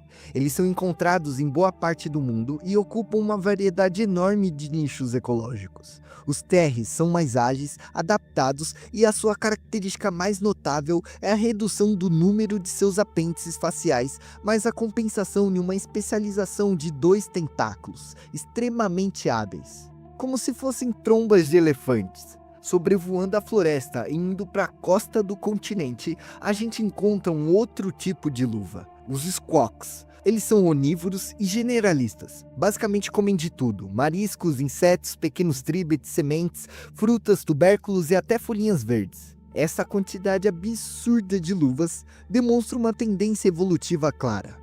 E assim, a inteligência continuou evoluindo como uma resposta direta à pressão ecológica e à competição por sobrevivência. Dentro dessa espiral evolutiva no último Ceno, essa tendência não só continuou, como também se intensificou. A chamada corrida cerebral foi um processo de competição e predação que impulsionou o aumento da inteligência, favorecendo não apenas uma, mas sim diversas linhagens isoladas. E embora as aves tenham saído na frente com vantagens claras em termos de estrutura cerebral e capacidade de aprendizado, elas não ficaram sozinhas nessa corrida. Os peixes e invertebrados, também introduzidos em Serinas ao mesmo tempo que eles, mesmo partindo de um ponto evolutivo, digamos, mais primitivo, acabaram entrando no jogo. Sob fortes pressões seletivas, essas criaturas consideradas inferiores foram forçadas a se adaptar. Em vários casos, essa pressão levou à emergência de comportamentos e capacidades cognitivas comparáveis à das aves, mas em um período de tempo muito mais curto. Já nos invertebrados, os efeitos da tendência cerebral são geralmente menos perceptíveis, mas não completamente ausentes. A eusocialidade entre as formigas continuou a se refinar a níveis ainda maiores. Algumas formigas no último Ceno levaram um tema da mente coletiva a novos extremos, com colônias móveis que operam como se fosse um único grande organismo. A alta inteligência individual é muito difícil nas espécies pequenas, devido ao tamanho necessário do cérebro para armazenar informações. Mas nos invertebrados aquáticos, que são capazes de atingir tamanhos maiores devido ao suporte da água que os deixa mais leve, elevaram os moluscos para um novo patamar. Enquanto isso, em terra firme, uma verdadeira revolução começou, algo que mudaria completamente o rumo da história da vida de Serena. Estamos falando de um grupo inteiramente novo que vamos chamar de Orelha Galhada, um nome que logo vai fazer sentido. Esses recém-chegados são herbívoros como muitos de seus parentes, os circoodontes, e se alimentam de plantas lenhosas nas florestas serianas. No entanto, os orelha galhada, eles não se contentam com os arbustos baixos. Eles foram além, graças a uma adaptação que à primeira vista parece tão bizarra quanto engenhosa. Orelhas articuladas. Os orelha galhada modificaram uma parte presumidamente auditiva do corpo em verdadeiros apêndices manipuladores. E eu sei que isso pode parecer absurdo, afinal, quando pensamos em orelhas, imaginamos aquelas estruturas moles, cartilaginosas, sem nenhuma função prática além da audição. Mas o orelha galhada não é um mamífero como a gente. Eles descendem dos Mudwickets, e suas orelhas têm uma origem completamente diferente. Elas derivam das placas branquiais ósseas de seus antepassados aquáticos. Isso significa que, ao contrário das nossas, as orelhas dos galhadas mantêm uma base esquelética funcional perfeitamente móvel, articulada e estruturalmente robusta para enfrentar tarefas que exijam precisão. Outro grupo que elevou o desenvolvimento dos músculos auriculares são os armox, o maior de todos os circoadontes. Podendo ultrapassar meia tonelada, seu corpo maciço é completado por um par de orelhas imensas, largas e insanamente blindadas. Quando ameaçado, o armox pode estender e até mesmo girar essas orelhas para prevenir mordidas letais de grandes predadores. Esses predadores, aliás, representam um clado mais radicalmente divergente entre os cicoadontes. Enquanto muitos mantiveram dietas variadas, os carnívoros se tornaram quase que exclusivamente predadores, com adaptações dentárias e comportamentais altamente especializados. Entre eles, vamos destacar os circoadogs, criaturas que são absurdamente parecidas com lobos em termos de comportamento e nicho ecológico. Eles dominam os habitats mais abertos de Serina, onde a velocidade e o trabalho em grupo são estratégias de caças essenciais para a sobrevivência. Viajando para as densas florestas tropicais de Serinacta no início do último Ceno, em um ambiente quente, úmido e sem estação definida, duas linhagens completamente distintas evoluíram para estilos de vida surpreendentemente semelhantes. Ambas adotaram uma vida arborícola, tornando-se escaladores ágeis. Esses animais são sociais, onívoros e altamente adaptáveis. Fruto de uma fascinante convergência evolutiva, um deles descende de uma ave de bico mole e o outro de um peixe que colonizou o ambiente terrestre. Estamos falando dos boras e dos simiágibes. Os boras descendem do lendário pássaro-luva e são criaturas extremamente sociais e inteligentes. Dotados de apêndices faciais altamente desenvolvidos, com o tempo eles foram transformados em verdadeiros membros manipuladores. Compartilhando os galhos estão os simiágibes, descendentes diretos dos famosos cartwells. Suas patas dianteiras deram origem a 2 pares de membros anteriores, e suas caudas se dividiram em 2 longos dedos. O resultado é uma criatura verdadeiramente hexápoda, com 6 membros extremamente funcionais. Essas estruturas que se originaram do seu antigo pulso ancestral tornam os simiágibes excepcionalmente estáveis e versáteis nas florestas. Eles escalam, se alimentam e se deslocam com uma incrível agilidade, vivendo pacificamente com os boras. Mas então, outro descendente dos canarídeos tomaria o protagonismo: os pássaros texugos. Pesando entre 2 a 7 quilos, hoje eles são uma das criaturas mais comuns das florestas e dos bosques. Discretos, mas numerosos, eles são da mesma linhagem dos nossos antigos pássaros toupeira. Entretanto, além das formigas, é claro, a espécie mais presente nos nichos de Serina são os pássaros metamorfos. E sério, no quesito formas de vidas fantásticas, os metamorfos com certeza estão no topo da lista. E mesmo que eles só tenham atingido seu auge lá no último Ceno, essa linhagem vem se desenvolvendo desde o Termoceno. Basicamente, tudo começou com aves que botavam ovos pequenos com cascas moles, o que tornava o processo reprodutivo muito rápido, mas deixava os seus filhotes extremamente frágeis e subdesenvolvidos. Ao longo de milhões de anos e incontáveis tentativas, a metamorfose se mostrou uma das melhores adaptações. Pensa comigo, rapaziada, um único ser que muda drasticamente ao longo do tempo oferece uma baita vantagem evolutiva. Ao assumir diferentes formas ao longo da vida, um indivíduo pode ocupar vários nichos ecológicos em diferentes fases da vida. E isso atinge diretamente suas chances de sobrevivência e reduz a competição entre indivíduos da mesma espécie. Entre os vários exemplos, encontramos os metamorfos que começam a vida como criaturas aquáticas, tão bem adaptadas à água que são facilmente confundidas com peixes. Conforme crescem, elas vão desenvolvendo membros e ganhando forma. Já na sua fase adulta, sua pele é substituída por uma pena grossa e ela adquire a capacidade de voar. Incrível, não é? E entre os menores pássaros metamorfos, temos os pinças de zebra, aves do tamanho de uma mosca que iniciam sua vida quase como se fossem uma berne. Já do outro lado da balança, temos os bunsins.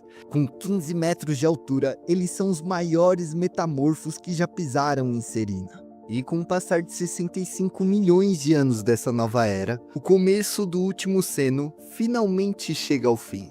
Os primeiros 15 milhões de anos dessa era final foram um espetáculo de abundância, uma explosão de diversidade como nunca vista antes em Serena. Mas como toda era dourada da história natural, isso também estaria prestes a acabar. As mudanças climáticas que vinham se acumulando lentamente ao longo dos últimos 10 milhões de anos, agora atingem um ponto de ruptura com a chegada abrupta e violenta da primeira era glacial do último Ceno. E olha, essa virada não veio do nada, tá? A atividade vulcânica, que durante anos ajudou a manter o clima aquecido ao liberar dióxido de carbono, começou a diminuir. Ao mesmo tempo, a vegetação, tanto em terra firme quanto nos oceanos, se espalhou com uma força tremenda durante a fase quente e fértil dessa era, sequestrando uma enorme quantidade de carbono na atmosfera. Com menos CO2, o efeito estufa entrou em colapso e o planeta começou a resfriar rapidamente. Enquanto isso, no continente de Serenacta, o gelo avança um pouco mais devagar. Nesse cenário, 2 cães dente de sabre perseguem um mamute trunco e seu filhote. Isolados do rebanho por uma forte tempestade, a matilha é pequena e eles sabem que com apenas um golpe dessa mãe, eles vão de vala. A estratégia, então, não é enfrentar esse adulto diretamente, mas sim separá-la de seu filhote. Já no extremo sudeste, um verdadeiro salto evolutivo aconteceu. Os antigos orelha galhadas deram origem a uma linhagem completamente revolucionária. Com o avanço brutal da glaciação nas regiões polares, só os descendentes mais adaptáveis e espertos resistiram. Entre eles, temos os carpinteiros. Herbívoros por natureza, os carpinteiros são jardineiros do próprio mundo. Moldados pela evolução como verdadeiras ferramentas vivas, eles desenvolveram um corpo e um comportamento que lhes permite cultivar, construir e planejar abrigos. Eles constroem casas com galhos cuidadosamente escolhidos, formam sociedades complexas e têm uma percepção aguçada dos padrões naturais ao seu redor. São engenheiros ecológicos capazes de modificar o ambiente em benefício próprio. E ainda por cima são completamente pacíficos. Mas todo paraíso tem seu predador. Compartilhando o território com os carpinteiros, temos os coveiros, parentes distantes dos pássaros texugo. Eles são aves pequenas e frágeis, mas extremamente inteligentes. Os coveiros são mestres em criar ferramentas e armadilhas engenhosas. Seus grupos não apenas caçam, mas também observam, aprendem e contam histórias sobre os outros seres. Essa conexão com a natureza ao seu redor iniciou um processo de materialização dos pensamentos em formas rudimentares de arte. Rabiscos nas rochas, marcas no solo, representações simbólicas datam a primeira concepção da cultura. Porém, com o avanço implacável do gelo, os coveiros, que por sua vez eram predadores, foram pressionados a inovar rapidamente. A escassez de alimento os fizeram cruzar uma linha que eles jamais deveriam ter pisado. Ativamente, eles começaram a caçar os carpinteiros e seus filhotes. Era o início de uma guerra que duraria milênios. Do outro lado dessa rivalidade, os carpinteiros, mesmo sendo herbívoros pacíficos, perceberam que estavam diante de uma ameaça existencial. Para eles, os coveiros deixaram de ser apenas predadores e passaram a ser agentes do caos, causadores do desequilíbrio e da desordem, um erro da natureza que precisava ser corrigido. E com isso, os carpinteiros pacíficos declararam guerra aos coveiros. Ao longo de gerações, os coveiros foram sendo empurrados para o limite da sua extinção. Mas então, algo muito inesperado aconteceu. Em regiões remotas, abandonadas no tempo, os carpinteiros começavam a encontrar registros antigos, desenhos, marcas e símbolos, que no início pensaram ser obras dos seus próprios ancestrais. Mas com o tempo, eles entenderam a verdade. Aquelas manifestações culturais eram na verdade dos coveiros, seus maiores inimigos. Um choque profundo floresceu o instinto mais selvagem dos carpinteiros, a compaixão. A partir desse momento, tudo mudou. Os poucos coveiros sobreviventes deixaram de ser caçados e passaram a ser compreendidos, estudados e respeitados. E assim, uma grande dinâmica de cooperação ativa nunca vista antes em Serina acaba de surgir. A decisão dos carpinteiros de se aliarem a seus antigos inimigos os levaria à sua própria seleção artificial. Duas espécies, de origem completamente diferentes, passaram a moldar o mundo juntas. E durante séculos, os carpinteiros e coveiros prosperaram lado a lado, dominando novos ambientes e acumulando conhecimento com o tempo. Pobres criaturas, tão inteligentes e ao mesmo tempo tão pequenas, que nem enxergavam a sequência de eventos que estavam acontecendo naquela lua. O frio agora tomava conta de boa parte dos continentes, e com ele veio a sentença dos carpinteiros, o colapso do único alimento que os sustentava. Apesar de serem generalistas, os carpinteiros haviam moldado seu ecossistema através da agricultura.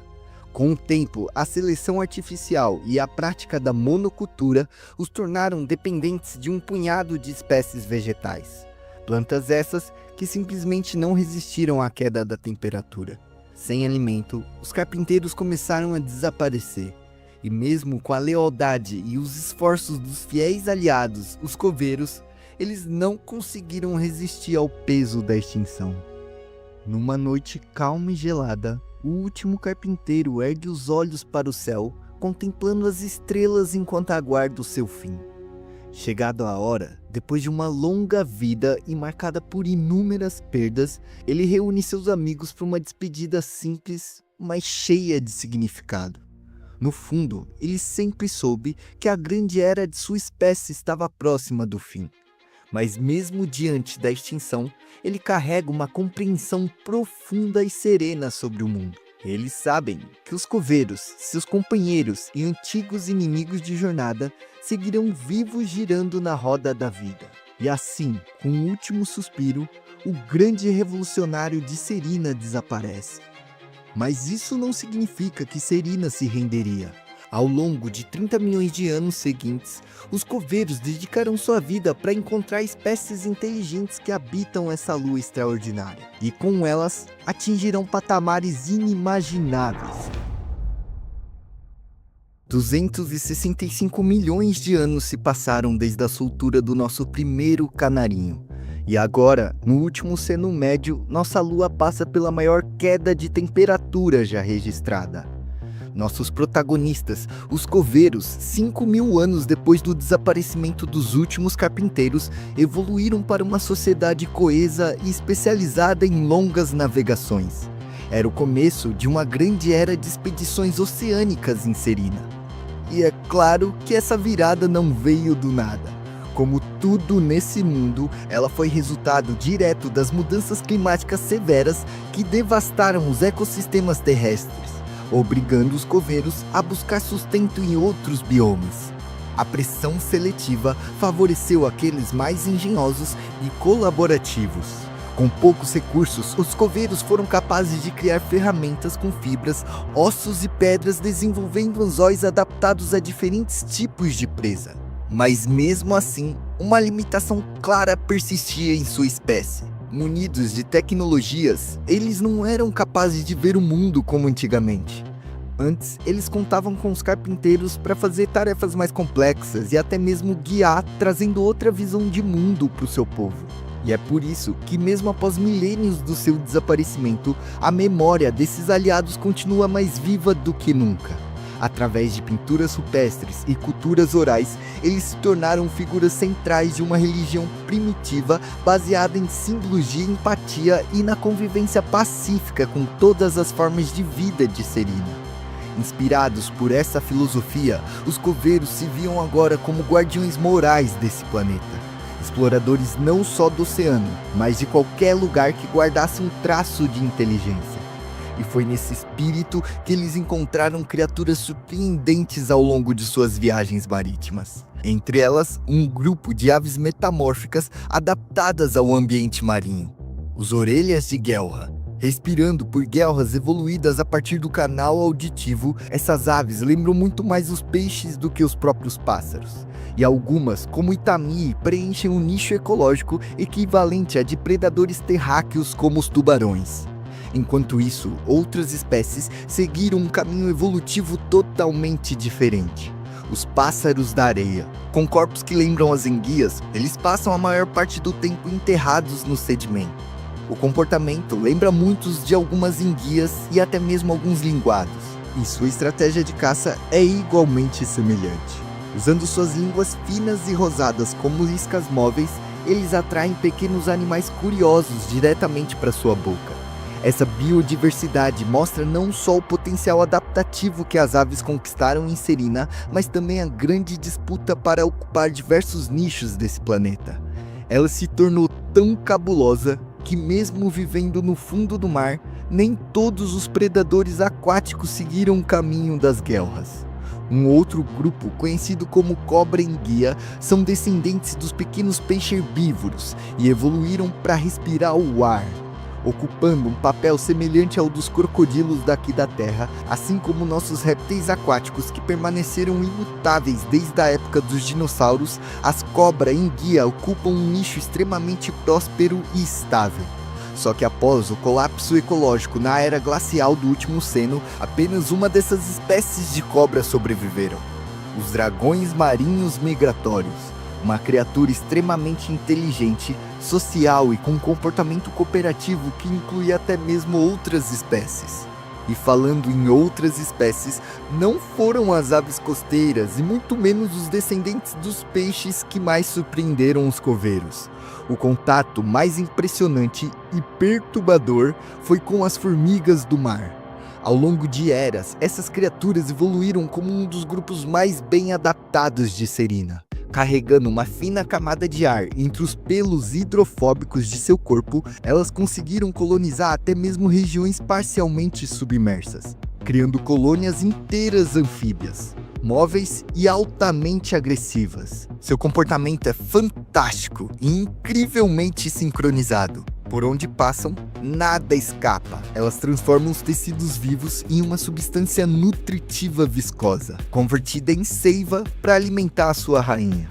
Mas quando falamos de adaptações a uma vida marinha, entre os grupos mais distintos da fauna terrestre e aquática de Serena, os zangões ocupam um lugar especial na história evolutiva da nossa Lua. Descendentes de aves adaptadas ao solo, os famosos escavadores, esses animais passaram por uma transformação radical na sua morfologia. Um exemplo de uma forma primitiva derivada desse grupo são os mata-minhocas, um pequeno zangão adaptado à vida subterrânea. Em contraste, espécies maiores e mais especializadas surgiram de zangões. O snoot espinhoso gigante é um zangão extremamente robusto. Pesando até 9 quilos, ele é coberto por uma armadura de penas modificadas em espinhos, que os protegem de inúmeros predadores. Já o texugo de 3 listras lembram muito os ancestrais dos coveiros. E embora não usem ferramentas, como os coveiros, demonstram habilidades cognitivas consideráveis, vivendo em grupos sociais subterrâneos. No extremo oposto dos animais sociáveis, temos o quebra-espinhos, um animal temido por quase todas as espécies com quem compartilha o território. Altamente territorialista, esses zangões gigantes mal-humorados e repletos de músculos podem chegar até 137 quilos e são predadores dominantes da região árida de Serena. E por fim, há um grupo que rompe completamente com o padrão dos zangões terrestres: os zangões marinhos, ou como vamos chamar aqui, os golfinhos, Esses animais desenvolveram uma forma corporal radicalmente diferente. Totalmente aquático, os golfinhos transformaram suas garras em nadadeiras robustas. Seus corpos, suaves e hidrodinâmicos, são otimizados para o nado nas águas frias do Oceano Equatorial de Serina. Sua propulsão é feita pelo batimento alternado dos 4 membros, num processo conhecido como voo submerso. Eles vivem em grandes grupos familiares, com estruturas matriarcais, onde fêmeas mais velhas lideram e transmitem o conhecimento. Apesar das diferenças extremas, todos esses animais, dos coveiros aos golfinhos, compartilham uma ancestralidade comum. Juntos, os zangões representam uma radiação adaptativa complexa e multifacetada aqui de Serina, moldada não só pelas pressões do ambiente, mas também pela extraordinária capacidade cognitiva de seus representantes. E com o tempo, o ambiente marinho se mostrou tão próspero que os golfinhos deram origem a inúmeros clados de aves nadadoras. Um deles ficou conhecido como sonhadores e estavam destinados a concretizar o segundo despertar das aves de Serina. Esses animais desenvolveram cérebros originalmente moldados para caça cooperativa e o reconhecimento social. Mas devido à escassez de alimento, a grande pressão evolutiva os guiou para terem cérebros cada vez mais capazes de memorizar com clareza os ambientes que passavam.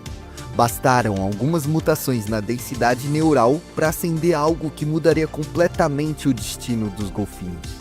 A partir daí, os sonhadores começaram a projetar essas memórias e questionar o mundo ao seu redor.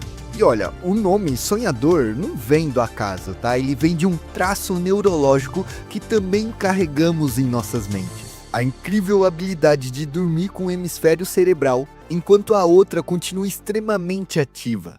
Nos sonhadores, e também em nós seres humanos, um cérebro dotado de 2 hemisférios garantem significativamente o contato espiritual com seus instintos. Só que, diferente das outras espécies inteligentes que conhecemos até agora, havia um limite crucial aqui. Sem membros manipuladores, com apenas seus bicos, os sonhadores tinham pouquíssima capacidade de alterar o ambiente ao seu redor. É por isso que seu desenvolvimento ocorreu cada vez mais nesse plano mental. E ainda que vivessem em coletivos, foi o desenvolvimento individual e a percepção de mundo que se tornaram a maior ferramenta evolutiva dessa espécie. E cara, para você que não entendeu ainda, deixa eu falar melhor sobre a importância dos sonhos nos seres vivos. A gente sabe por estudos da neurociência que praticamente todo animal com 2 hemisférios cerebrais ou com certo nível de complexidade neural é capaz de sonhar. Sonhar não é uma simples viagem psicodélica da nossa mente, tá? Ela também assume um papel como um mecanismo biológico importantíssimo, ligado à aprendizagem e à memória dos objetos. Por exemplo, elefantes usam o sono para memorizar inúmeros caminhos migratórios. Já os cães sonham com situações diárias, reforçando comportamentos sociais aprendidos ao longo do dia. Então, digamos que sonhar é basicamente um caminho muito estratégico de treinar o cérebro mesmo quando se está em descanso. Mas só criar imagens mentais não basta aqui, tá? Assim como o ser humano, o sonho dos golfinhos também deu um passo muito além da realidade. Através da projeção, eles começaram a sonhar com outras aves, com eventos que nunca aconteceram e com possibilidades que só existiam dentro de suas cabeças. Foi aí que eles romperam completamente os limites da realidade impostas por sua natureza. E essa quebra de realidade é muito significativa. Foi sonhando que nós, seres humanos, nos imaginamos como deuses e futuramente até construímos nossas paisagens. Foi sonhando que a gente se viu voando e até eventualmente construímos máquinas para voar. Então, se existe uma cultura, uma ciência, arte ou nave espacial que seja, é porque lá atrás alguém sonhou com um mundo fantasioso e real. E assim como aconteceu na Terra, em Serina, durante centenas de milhares de anos, os sonhadores se espalharam pelos mares em busca de seus ideais. Hoje, eles formam a espécie mais numerosa e culturalmente diversa de Serina. E isso significa que eles não são completamente unificados, tá? 2 grandes culturas emergiram dentro dos sonhadores, os pescadores e os pastores. Ambos descendentes de um mesmo ancestral, eles carregam diferenças culturais brutais. Os pescadores vivem em canais de água rápida, onde seguem diversos cardumes. Alimentando-se exclusivamente de pequenos peixes, simplesmente por razões éticas, eles consideram mais aceitável predar espécies consideradas burras, enquanto que outras consideradas mais cognitivas frequentemente são vistas sendo protegidas por eles. Um dos exemplos mais notáveis são os ludes, pequenos animais inteligentes que vivem sob sua tutela. Então, vamos resumir aqui que a cultura pescadora é bem intraespecífica, cooperativa e fortemente ética. Já os pastores, vivendo em águas calmas e estáveis, são mais reservados e evitam mudanças, além de cuidarem de um enorme rebanho domesticado. Os Noops, criaturas dóceis e extremamente dependentes, foram criados e selecionados geneticamente ao longo dos milênios. Mas mesmo com essa relação cruel, essas criaturas preferem a proteção dos pastores do que a solidão da natureza. E por muito tempo, essas duas culturas coexistiram em paralelo, separadas por uma vastidão de água. Mas a gente tem que lembrar aqui que conforme o frio avança, os nichos vão ficando cada vez mais reservados. Então era previsível um contato entre essas espécies. Mas nem tudo aqui é tão diferente assim. Dividindo o ancestral em comum, esses seres carregaram um sonho compartilhado por milhares de eras. Uma visão tão poderosa, tão simbólica, que acabou dividindo essa sociedade em duas subculturas. Eles chamaram essa visão de um mito da criação. Um fragmento onírico que, segundo os registros orais dos pescadores e dos pastores, revelava uma origem em comum, uma conexão perdida entre as espécies. De acordo com o mito, no início, o grande criador era um ser absoluto, capaz de tudo, mas extremamente solitário. Então, para preencher o seu vazio, ele decidiu criar um mundo perfeito. A partir dos princípios elementares, ele moldou a lua de Serina e dividiu sua própria essência em 3 partes essenciais. Essas 3 forças, terra, água e ar, dariam origem aos primeiros representantes inteligentes do planeta. Cada elemento recebeu uma porção do seu poder, uma porção do divino. Da terra surgiram os coveiros.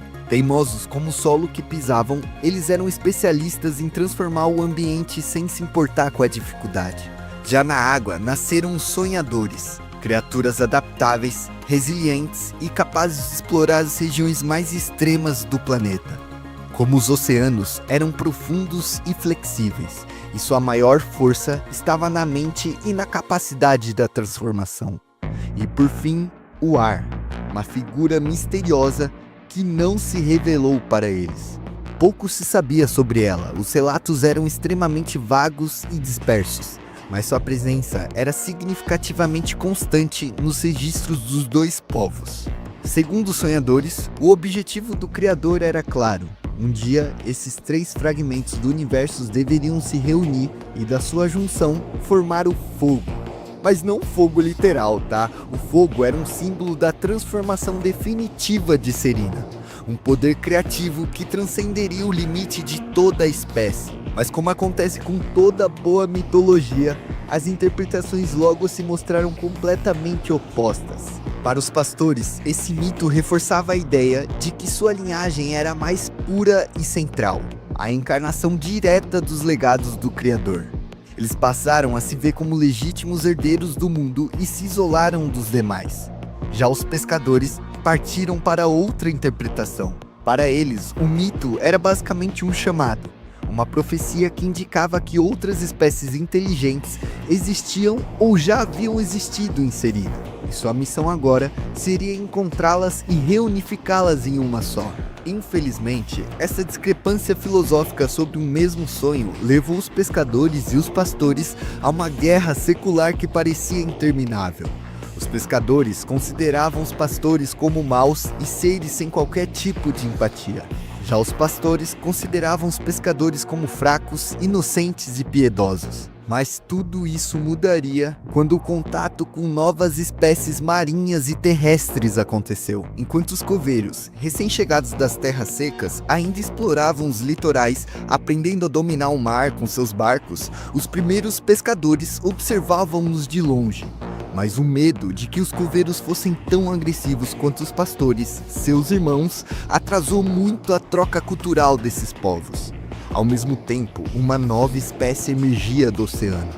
Um grupo de sonhadores, até então desconhecido, começou a avançar sobre o território dos pescadores e dos pastores com um único objetivo: dominar todos os nichos ecológicos possíveis. Esses eram os baleeiros, descendentes de culturas arcaicas que por milênios viveram nas plataformas costeiras densamente vegetadas de Serinacta. À medida que eles foram forçados pelo frio a se afastarem dessas zonas ricas e passaram a explorar os canais abertos dos oceanos, seus corpos foram transformados pela seleção natural. Suas mandíbulas, já robustas, tornaram-se verdadeiras armas adaptadas à captura de grandes presas. E seu tamanho era ridiculamente maior do que seus primos sonhadores. Conforme as mudanças climáticas restringiam seu habitat, a migração dos baleeiros não foi um acaso, mas sim uma consequência direta de um mundo em colapso ecológico. Um traço fascinante dessa espécie é seu sistema complexo de socialização. Com recursos escassos e espaço vital limitado, os baleeiros só permitem que novos indivíduos atinjam a maturidade quando um mais velho se vai. Uma forma extrema de controle populacional. Para evitar essa competição intraespecífica e manter a coesão social, a espécie desenvolveu uma estrutura reprodutiva altamente flexível e eficaz. As relações homoafetivas são comuns dentro dessa espécie, com casais do mesmo sexo frequentemente formando vínculos duradouros e até adotando filhotes rejeitados para formar novos grupos. Aliás, esse comportamento é muito bem documentado em diversas espécies sociais daqui da Terra, onde também ajuda a reduzir a pressão por reprodução excessiva sem abdicar do papel social e evolutivo do sexo. Ainda assim, mesmo com estratégias sofisticadas, os baleeiros estavam cada vez mais encurralados pelo gelo. Sem escolha, migraram em massa em busca de alimento. E como qualquer espécie invasora, os baleeiros acabavam rapidamente com todos os recursos dos outros biomas, sem nem mesmo dar tempo de seus integrantes se adaptarem à sua presença. Quando eles finalmente chegaram às águas rasas, territórios até então desconhecidos, encontraram os pastores e os pescadores. Ambos eram espécies menores, fisicamente mais frágeis e muito menos organizadas em escala territorial. Aos olhos dos baleeiros, esses sonhadores pareciam patéticos, e se não podiam nem defender as suas águas, então eles nem mereciam tê-las. Como todos os sonhadores, os baleeiros também receberam um sonho do mito da criação, mas sua interpretação foi bem mais radical. Ao contrário de seus primos, que viam o mito como uma herança compartilhada, os baleeiros acreditavam ser os únicos sonhadores verdadeiros. Para eles, seus primos não passavam de falsos profetas, usurpadores da narrativa sagrada. Eles se viam como descendentes diretos do Criador, e não aceitavam menos do que a divindade como destino. Afinal, se eles foram feitos por Deus, por que eles não deveriam se tornar Deus daquelas terras? Essa visão durou um bom tempo, mas quando eles se depararam com um obstáculo surpreendente, ela rapidamente se viu pressionada. Quanto mais os baleeiros se aventuravam pelas terras rasas, mais frequentemente se deparavam com novas espécies. E foi assim que eles se depararam com os incríveis coveiros, o seu pior destino. Seres terrestres que se deslocavam sobre as marés e manipulavam o ambiente com objetos construídos por eles mesmos. Suas estruturas e ações demonstravam um alto grau de organização e inteligência, mesmo para seres tão narcisistas como os baleeiros. E para eles isso foi uma afronta direta. Os baleeiros, guerreiros e conquistadores, finalmente se depararam com os dominadores de terra, os grandes guerreiros destinados a enfrentá-los. Os pescadores, ao observarem esse novo elemento, perceberam uma oportunidade. Eles acreditavam que eram encarnações de um espírito criador que uniriam seus povos contra uma ameaça em comum. Foi assim que tomaram uma decisão ousada: buscar aliança entre pastores, pescadores e coveiros, reunindo forças em uma frente em comum contra os baleeiros. A ética e a moral de exterminar uma espécie era desconfortável e ia diretamente contra os princípios filantrópicos dos coveiros. Mas ainda assim, eles permaneciam um povo pragmático. Seus novos aliados eram inteligentes, adaptáveis e com o mundo mudando rapidamente, eles sabiam que sua conduta também tinha que evoluir. A ofensiva calculada pelos baleeiros, voltada à aniquilação de outras espécies, ultrapassava os limites do equilíbrio natural. Aquilo não era só uma seleção ecológica, era uma corrupção da natureza. E por isso, os coveiros entenderam que resistir não era apenas algo legítimo, mas também necessário para preservar a vida em Serina.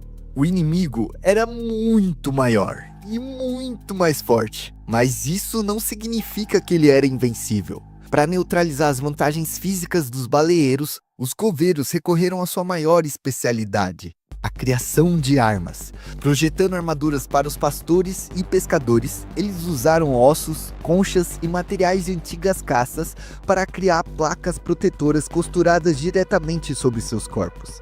Escudos orgânicos que protegeriam o tecido macio dos golpes das mandíbulas poderosas dos baleeiros.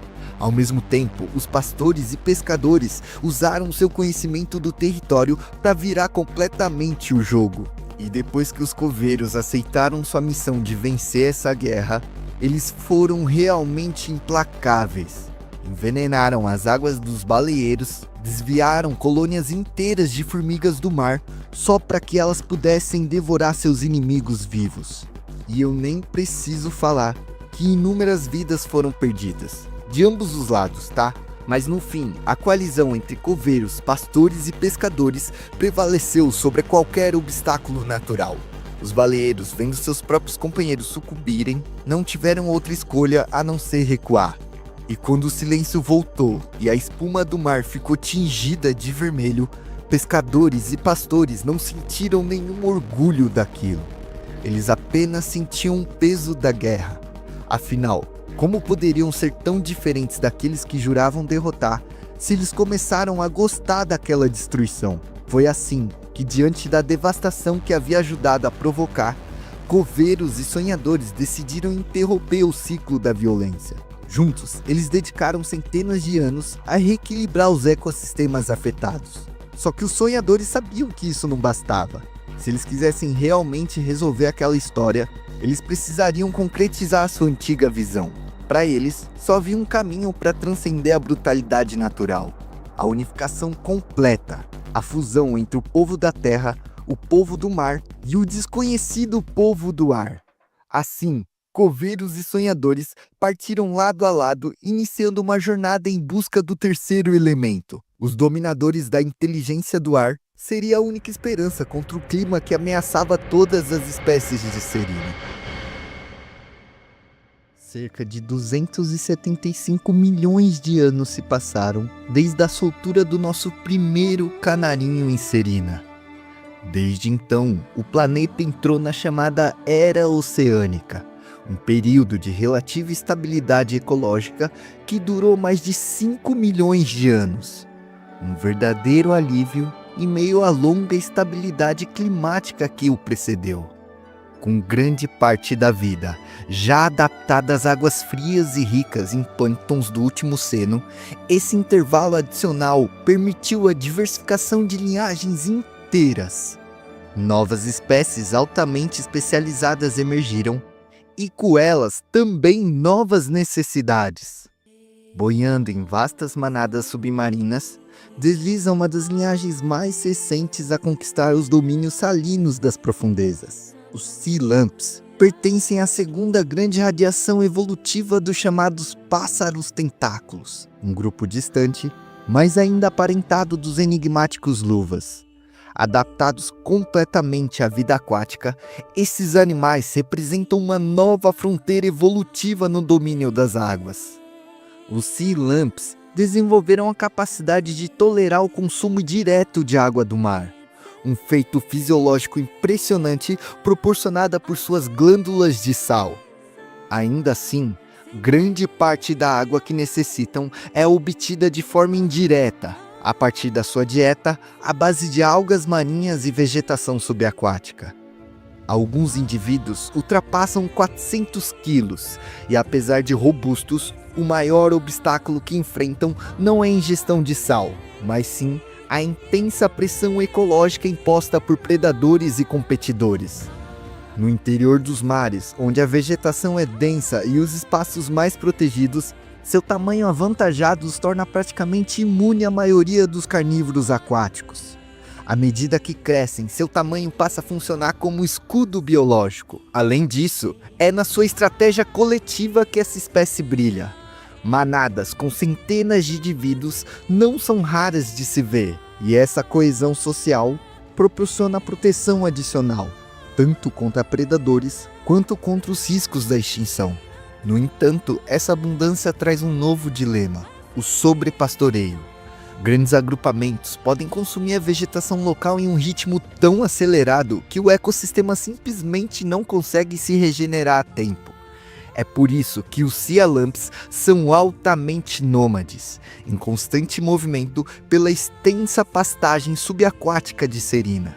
Os mares que os abrigam são cobertos por vegetação submarina produtiva, e isso favoreceu inúmeros herbívoros de grande porte. Porém, essa aparente estabilidade esconde uma armadilha ecológica insana. O sucesso desse ecossistema submarino está pavimentando o caminho para o seu próprio fim. Com o oceano amplamente vegetado, uma quantidade imensa de carbono é continuamente sequestrada da atmosfera e depositada nos sedimentos profundos, o que acelera o resfriamento global. As calotas polares se expandem e os volumes crescentes de água são convertidos em gelo, modificando completamente o ciclo hidrológico. Em terra firme, glaciações avançam ferozmente. Quase todo o continente norte encontra-se agora soterrado sobre um manto de neve permanente. Mesmo próximo ao Equador, os verões tornaram-se breves e insuficientes para derreter esse gelo.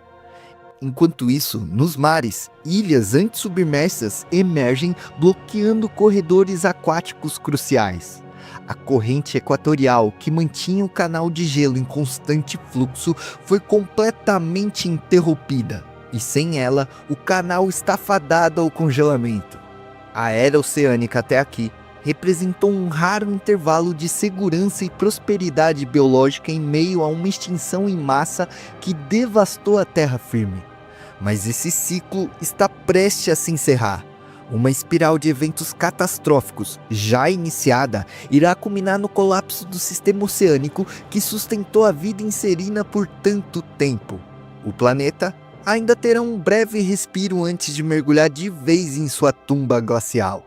E mesmo que grande parte das espécies sucumbam, a vida sempre encontrará um jeito.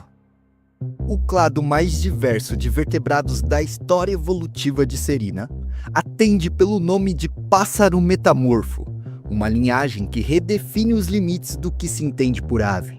Eles variam em tamanho de apenas alguns milímetros até dezenas de metros de comprimento e estão em todos os biomas restantes de Serina.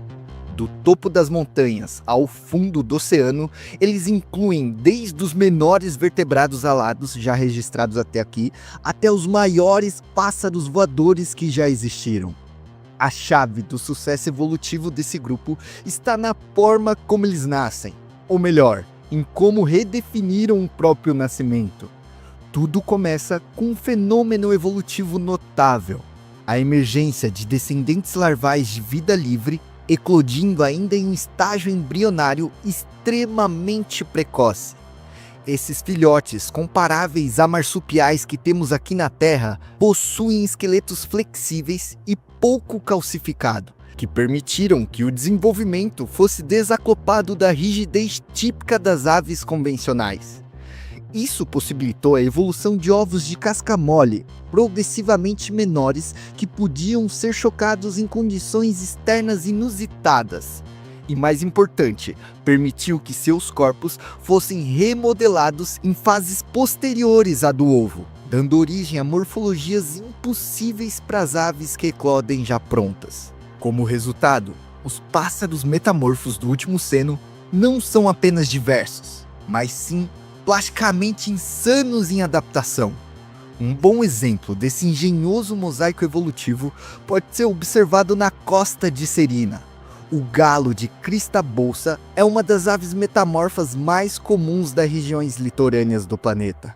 Pesando entre 4,5 a 6 quilos e com uma envergadura que chega a 2 metros, esse serafim costeiro vive em bandos nos pântanos e estuários, onde forrageia por gramas algas, sementes, insetos e pequenos peixes. Apesar de poder pastar em terra firme, seu habitat preferido são as águas rasas, onde revela um verdadeiro talento. Seus dedos anteriores lobados e os pés traseiros palmados os tornam extremamente ágeis na natação, embora eles não sejam bons no mergulho profundo. Mas sua característica mais icônica, e que dá o nome dessa espécie, é a presença de uma bolsa abdominal especializada, onde os filhotes são abrigados durante a fase da pupa. Uma adaptação extraordinária que permite aos adultos chocarem os jovens longe de ninhos fixos, mantendo a mobilidade e a proteção simultaneamente. Dessa forma, os adultos podem se alimentar, migrar ou até mesmo evitar predadores sem comprometer o desenvolvimento de seus filhotes. Enquanto isso, ao leste do continente, a antiga dança evolutiva entre predadores e presas atingiu um novo patamar. A pressão seletiva gerada por esse conflito constante resultou no surgimento de comportamentos de casta entre predadores, uma estratégia coletiva para maximizar a extração de energia de cada caça bem-sucedida. Na cena adiante, um jovem namicorn, uma espécie de herbívoro, se encontra no solo recém-abatido. Ele havia se separado de seu bando após despencar de um desfiladeiro, fraturando ambas as patas dianteiras. Incapaz de acompanhar o seu grupo, ele se tornou um alvo fácil, e a resposta dos predadores foi quase que imediata. Soundjaws, descendentes adaptados dos primeiros peixes que conquistaram o ambiente terrestre, são os primeiros a chegar. Com corpos ágeis, comportamento cooperativo e mandíbulas serrilhadas, que dão um nome a esse grupo, eles são predadores oportunistas e astutos. Médios em porte, mas altamente agressivos, eles rapidamente batem o jovem namicorn. Mas esse não é o fim dessa caça. Os Soundjaws sabem que precisam ser rápidos. Até porque não demorou muito para aparecer visitantes.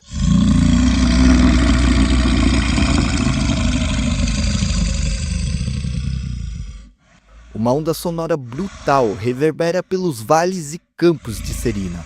Um estrondo tão penetrante que os Soundjaws simplesmente correm daquele corpo.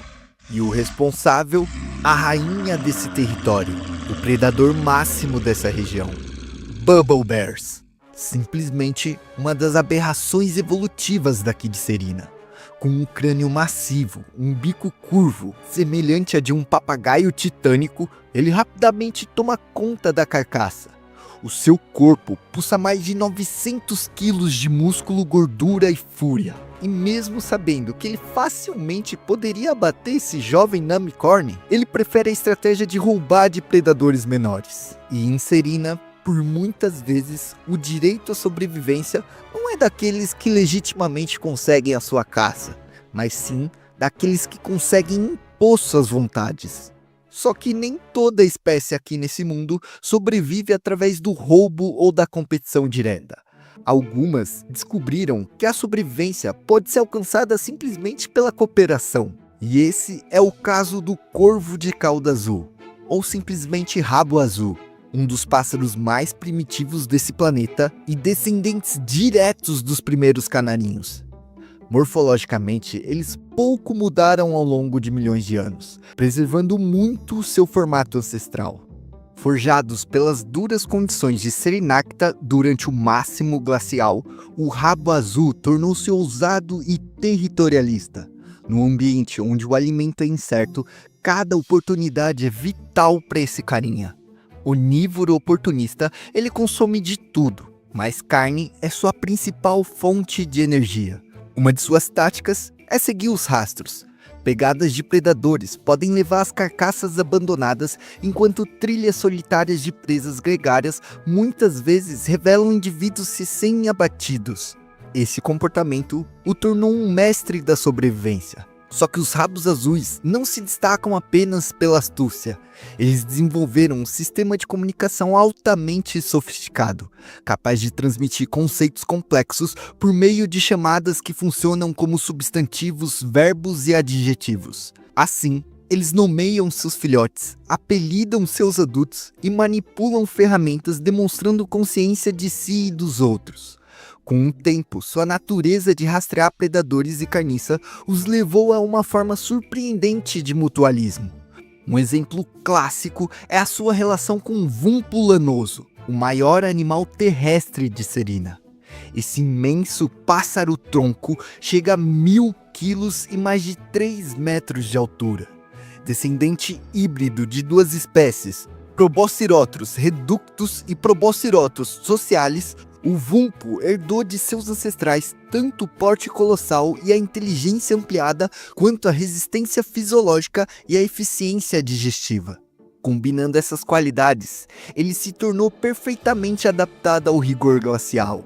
E nessa relação mutualística, os sabos azuis retiram parasitas da pele dos vumpos e atuam como um sistema de alarme.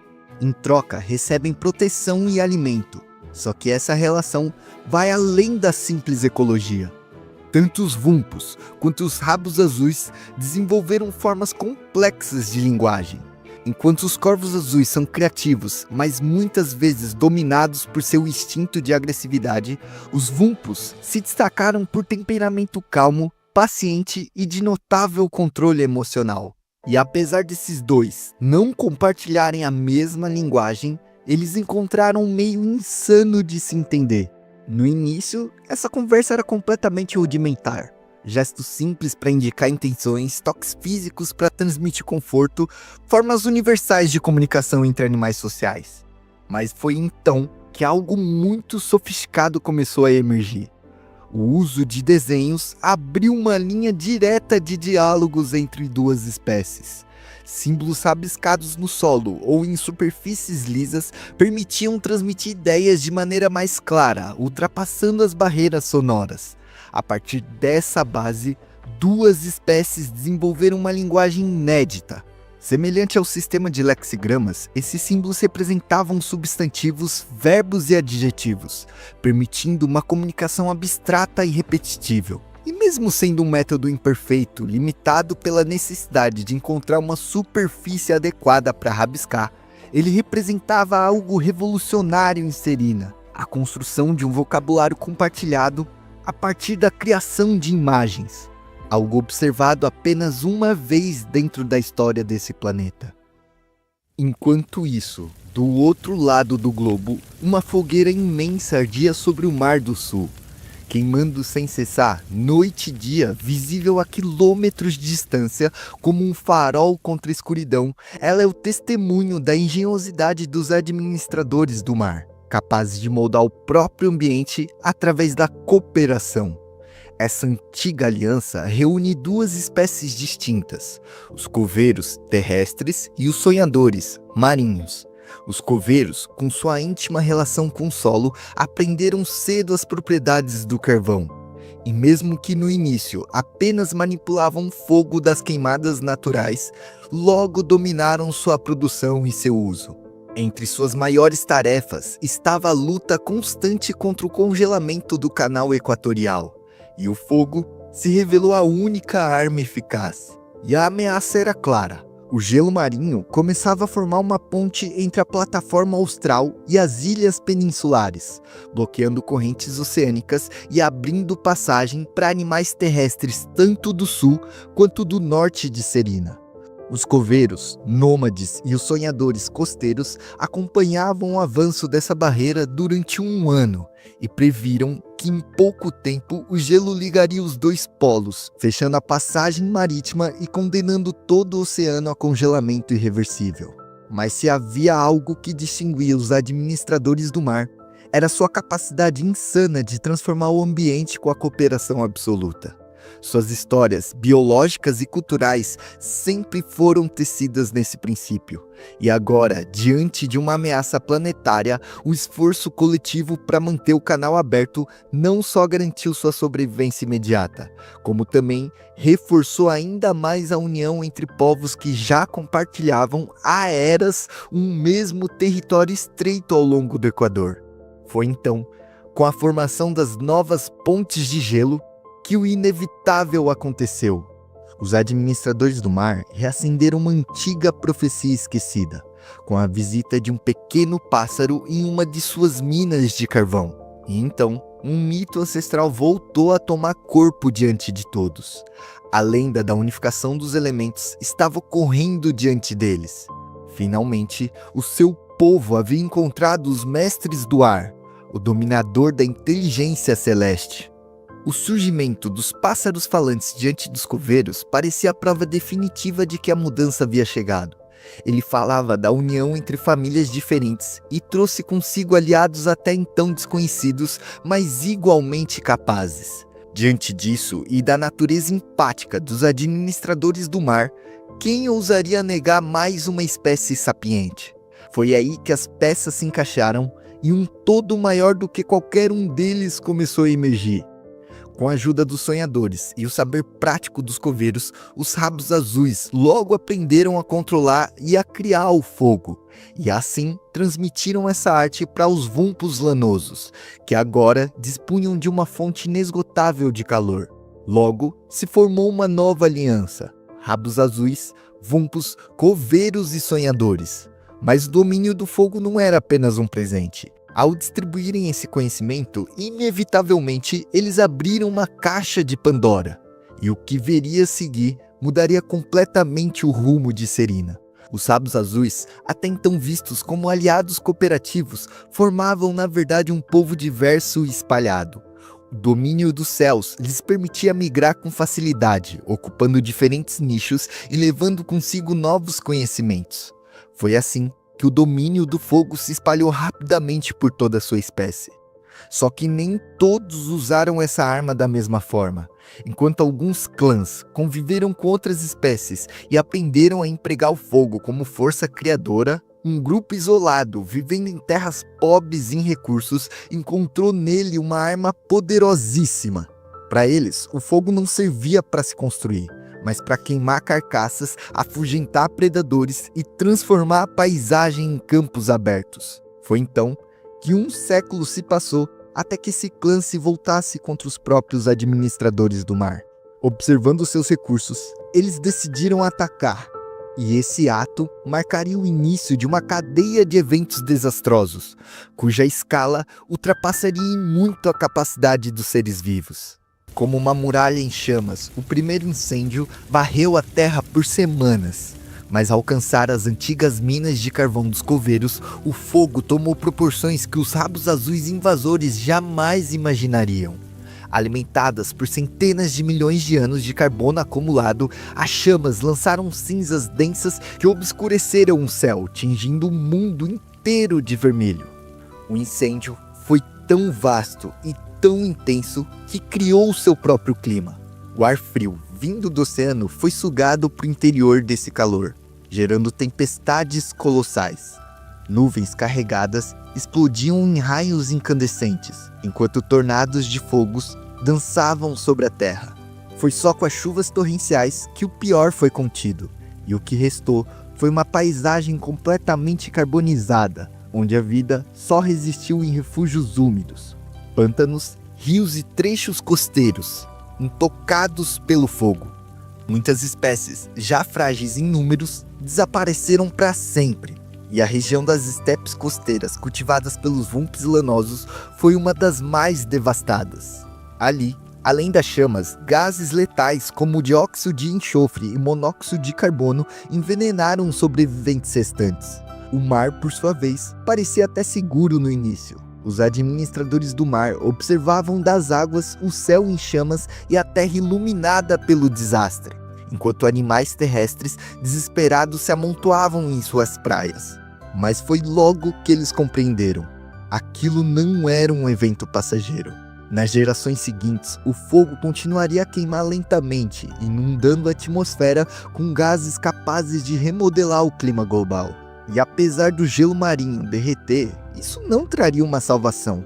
Muito pelo contrário, elevaria os níveis dos mares, afogando ecossistemas costeiros produtivos sob as águas profundas. Enquanto isso, as chuvas ácidas, saturadas de enxofre e dióxido de carbono, cairiam sobre os oceanos até torná-los corrosivos, envenenando lentamente a vida marinha. Um apocalipse global estava acontecendo. E com suas principais espécies chaves, efetivamente desaparecendo em um instante, as consequências seriam devastadoras, pois Serena finalmente fechou a porta desse capítulo. E com o fim dos coveiros, sonhadores e qualquer outra forma de espécie sapiente, ela entra na sua última fase. Mas isso não significa que a vida em Serena tenha sucumbido ao caos. Muito pelo contrário, micronichos e pequenos ecossistemas continuaram preservados. E com o fim dos grandes herbívoros e carnívoros, os animais generalistas encontraram a oportunidade perfeita para conquistar a sua ascensão. Mas isso eu vou deixar para outro vídeo. E se você ficou até o final dessa história, cara, muito obrigado mesmo por dividir o seu tempo comigo. E lembrando, esse conteúdo aqui só foi possível graças às criações insanas de Dylan Bagda, ou Bagda, não sei, cujo link tá aí na descrição. E claro, o apoio dos membros e de todos os inscritos que me apresentaram esse projeto foi o ponto-chave para isso aqui. Então sério, valeu meus primatinhas. E se você não for inscrito, se inscreva. Até o próximo vídeo e tchau!